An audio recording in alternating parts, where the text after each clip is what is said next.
ఓం సాయిరాం. బాబా భక్తులకు కలలో కనిపించి వారి సమస్యలకు సమాధానాలు చెప్పడం, మార్గం చూపించడం అనేది అద్భుతమైన విషయం. ఒక భక్తురాలు తన అనుభవాన్ని ఇలా పంచుకున్నారు. ఆమె చాలా ఏళ్లుగా బాబా భక్తురాలు అయినప్పటికీ తనలో లోపాలు ఉన్నాయని, తాను ఇంకా మంచి మనిషిగా మారలేకపోయానని బాధపడేది.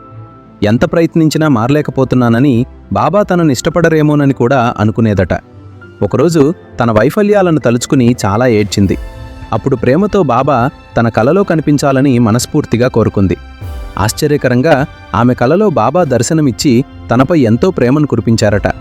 అంతేకాదు, బాబా తన 11 వాగ్దానాలలో ఒకటైన సమాధిని నమ్మిన భక్తులకు నేను అండగా ఉంటాను అనే మాటను మళ్లీ గుర్తు చేశారట. ఈ అనుభవం ఆమెకు ఎంతో ధైర్యాన్నిచ్చింది. మనం ఎంత పాపం చేసినా, ఎన్ని లోపాలు ఉన్నా బాబా మనల్ని ప్రేమించడం ఆపరు. అందుకే మనం ఇతరుల తప్పులను పట్టించుకోకుండా అందర్నీ ప్రేమించాలి అని బాబా ఈ కల ద్వారా ఆమెకు చెప్పినట్లు ఆ భక్తురాలు అర్థం చేసుకున్నారు. ఈ సంఘటన భక్తురాలికి బాబా పట్ల సంపూర్ణ విశ్వాసాన్ని, శ్రద్ధను పెంచింది. ఈ అద్భుతమైన అనుభవాన్ని మీ స్నేహితులకు కూడా పంచుకోవాలని అనుకుంటున్నాను. ఈ ఛానల్కి సబ్స్క్రైబ్ చేసుకోండి. అలాగే మీరు సాయిబాబా భక్తులైతే తప్పకుండా ఓం సాయిరాం అని కామెంట్ చేయండి.